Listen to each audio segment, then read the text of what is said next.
Welcome to the Planeswalker Project. Hey everyone, so today we're going to be talking about the new legendary creatures from the Commander 2017 precon. In each deck we got 3 main commanders, so there's going to be the one that has Eminence, and then you have 2 other creatures that have other abilities that might make them useful if you want to change the way the deck runs, if you want to go a little bit more deep in the tribe, but nevertheless we're going to take a look at each of the 3 commanders and see whether or not they're fitted better to be as part of the command zone or better off in the 99. So to start off we're going to look at the cat deck. Arabo, Roar of the World, is the main legend and is our Eminence commander. I would say this is the ideal commander to go with if you want to build more cat tribal. Eminence can be huge in buffing your cat's early game to get in some heavy damage. The second ability that's used only while he's on the field is also really potent. The more mana that you have at your disposal, the more cats that you can use this ability on. I feel this is the least subtle of any commanders in this deck, however. You want to win hard and fast, and Arabo really brings the pain. Next up was one I'm super stoked to see, Miri the Weatherlight Duelist. So last we saw Miri, she was all mixed up in the time mess back in the day, and she ended up being a vampire cat. Here we see her a lot less vampire-y and in Selesnya colors. She is perhaps my favorite of the 3 main cat legends in that she ensures that you can go wide with creatures, and she has potential as a Voltron general who can get in some tricks that you would be able to give her trample. I mean, you're running equipment, so you should be able to do that easily. To go even further, when she's tapped, you're fully safe from a full swing from your opponent, as only 1 creature per combat can attack you. So she's very well fitted for swinging in each turn as almost a defensive maneuver. Next is Nazan, the Revered Bladesmith. This one I feel is a lot better suited as one of the 99 in my opinion, but it's still perfect for a Voltron deck. Upon hitting the field you get any equipment you want from your deck, but if you go specifically for his hammer, it hits the battlefield immediately and immediately attaches to a creature.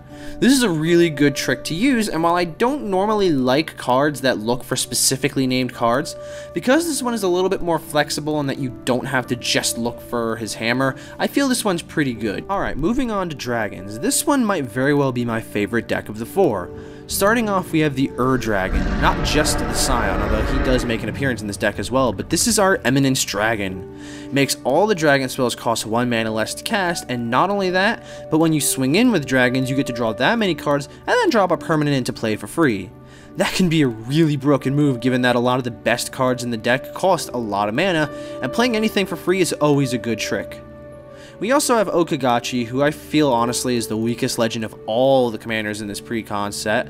Its ability lets you retaliate against an opponent who already attacked you last turn, but often you're going to see this kind of thing coming, so it makes it a little less powerful. I really don't like this one, to be honest. Next is Ramos, the Dragon Engine. This is technically a colorless legend, but because of its text box containing all 5 mana symbols, Ramos counts as a 5-color commander.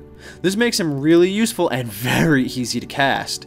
I feel like he's going to make a lot of waves as a combo commander, letting you go crazy with that ability to produce 10 mana. Door to Nothingness has some nice synergy with him as well, and given his access to every color of magic and every card in the game, it's going to be very interesting to be able to brew with him. Now for vampires. This was one of the more powerful looking decks right off the bat, with Edgar Markov as the helm of the Eminence commander. Every time you cast another vampire spell, you get a 1/1 vampire token. While he's in play, whenever he attacks, you get a +1/+1 counter to put on each vampire you control. I'm a little iffy on his mana cost being in 6, but with enough rocks, you can easily drop him turn 4.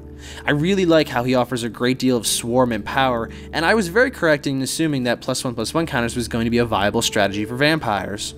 Next is Lycia, the Sanguine Tribune.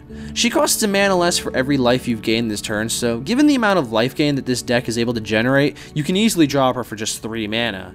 She also has Lifelink, which is something this deck has a lot of as well. You can pay 5 life to buff her with 3 +1/+1 counters, and I feel like she might have some potential as a Carador-esque life gain commander, but I personally prefer her as part of the 99. And our last bloodsucker is Mathis the Fiendseeker. This one is perhaps the most political card along the lot, putting bounties on creatures, which is a really cool token name thing. Whenever those creatures die, everyone else draws a card and gains 2 life. This is a great way to draw out removal, and it might be able to help you handle other threats by putting bounties on them for opponents to target. There might be some use for this as a commander, so we're gonna have to see what we can cook up. And now we have our final deck, Wizards. Grixis wizards to be exact. I was intrigued by there being a wizard deck, as up until now, most wizard decks were either mono blue led by a zombie Lady of Scrolls, or some form of Izzet using one of the dragons. Inala is our Eminence commander, and whenever a wizard creature hits the battlefield, you can pay 1 mana to create a token copy of it, which then exiles at the end step. You can also tap 5 wizards to burn an opponent for 7. I'm really not big on that second ability because A, I really don't see you getting enough wizards at any one point to want to burn someone for just 7, and secondly, I feel like just targeting one opponent for 7 damage is really not that impactful. That first ability is going to lead to some insane shenanigans, especially as it gives the token haste. This is going to be a very combo-centric build, and this makes her especially powerful. Next is Marisol, who is one of the more unique legends in this deck. When it hits the field, you get to exile either an artifact or a creature from your graveyard. That card gets a cage counter on it. Marisol gets all the activated abilities of all cards you own in exile with cage counters on them. So this deck is going to do a lot of self-mill, and it's going to use a lot of value cards from the graveyard. I feel they might be good to sticking a Keening Stone in a cage. Marchesa, the Black Rose, makes a return in this deck as a reprint from the Conspiracy set. She's pretty awesome from her dethrone mechanic, making a lot of creatures a lot bigger, and she does utilize a lot of recursion and pump effects, making her a pretty good political and powerful commander. Our last main commander is Kess Dissident Mage, or should I say Snapcaster Mage 2.0. During each of your turns, you can cast an instant or sorcery from your graveyard, and it then gets exiled afterwards. So, I love this commander. This is going to make for some insane value of reusing your best spells, and I feel that in a few of these decks, just in general, Storm might make for a very good strategy. So that's going to do it for these cards today. What's your favorite commander of the new League commanders? We're going to take a look later on at some decks utilizing these new commanders, and especially going into the ones that we didn't mention in this video. What deck are you planning on picking up? Let's hear it in the comments. Thank you guys so much for watching. I really hope you enjoyed this video. This particular video was made possible in part thanks to the wonderful patrons over at Patreon. If you want to help support the channel, feel free to check out what we've got going on over there at patreon.com/planeswalker project. Remember to like this video if you want to see more, and share this with your Commander playgroup. Let's work on making the Planeswalker Project one of the best Commander communities on YouTube. And as always, I will see you at the beginning of the next upkeep.